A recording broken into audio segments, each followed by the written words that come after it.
So we've finally gotten a taste of Ragnarok Classic for a few days now, and before, we've always been kind of worried about how free-to-play friendly the game actually is.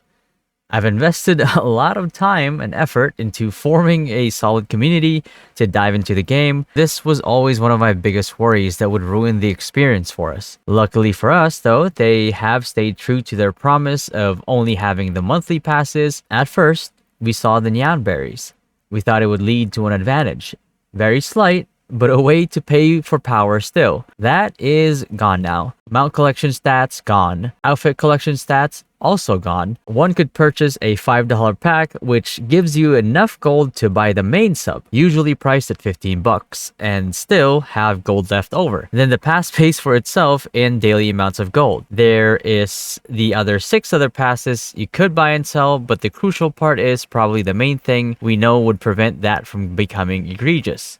The caps. All the feathers went from a 9,999 cap to 50 for light and dark feathers, 30 for the day-night feathers, 45 for the time-space feathers, blessed weapon and armor ores at 50 cap. For context, all of this takes 5,900, 2,700, and 9,000 gold.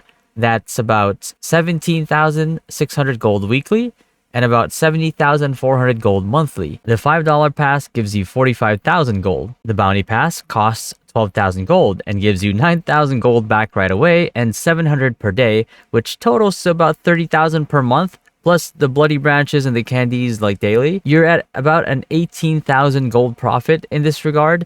So dailies, not counting the other resources like Zenny, give you 600 gold per day. That's 18,000 gold per 30 days. Overall, that's 69,000 gold every 30 days. That's not counting the gold you get from events, login rewards, Imperium Overrun, other PvP modes. That's also not counting the encounter quests, collectibles, trophies, and achievements. If you toss in 15 bucks a month for a game you play for hours every day, you can cap out on all the progression stuff weekly and a lot left over. Even if you don't end up doing any of the events, which some of them you probably will because, some of them are daily login and they do give you a lot of gold. Now let's talk value a little bit here because 5 bucks is about around 300 Philippine peso, for example, right? For context, that's less than the price of a monthly sub card in the early 2000s, which, accounting for inflation, would have been over 700 Philippine pesos by today's standards. I think that's fair. You'll never be behind in feathers. You'll get the same amount of safe refines as someone who maxes out spending. In terms of refines, you'll catch up in due time, especially with the regular event coming on the 4th of April. As for free-to-play players, you could also save up the 12,000 for the bounty pass and then also profit off of that as well. You would have to do more than what a person who's spending 5 bucks on the game is, which is doing all the encounter quests, the collectibles, the trophies, the achievements.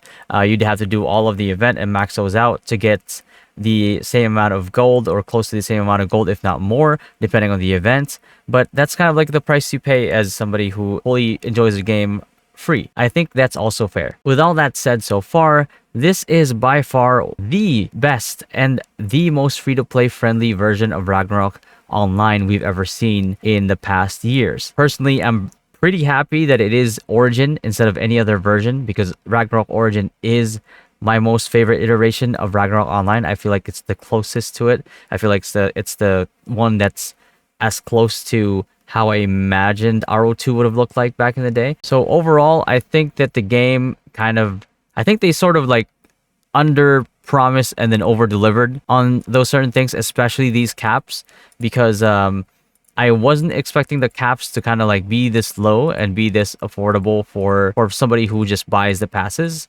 and actually ends up maxing it out and having a lot left over. 5 bucks plus the 15 bucks, that's 20 bucks total. And I think you do get a lot of value out of that. I hope they stay in this trajectory. I hope they actually stay true to their promise of keeping it as is, not adding any special packs, not adding like any other extra stuff. Maybe they sometimes will have offers like discounts on the passes, right? But then that only lowers your total monthly spending on a game that you play for hours on end every day. Some of us pay 70 bucks or more for a AAA game and we barely play it for even close to 100 hours. This one will probably play for hundreds, if not thousands of hours.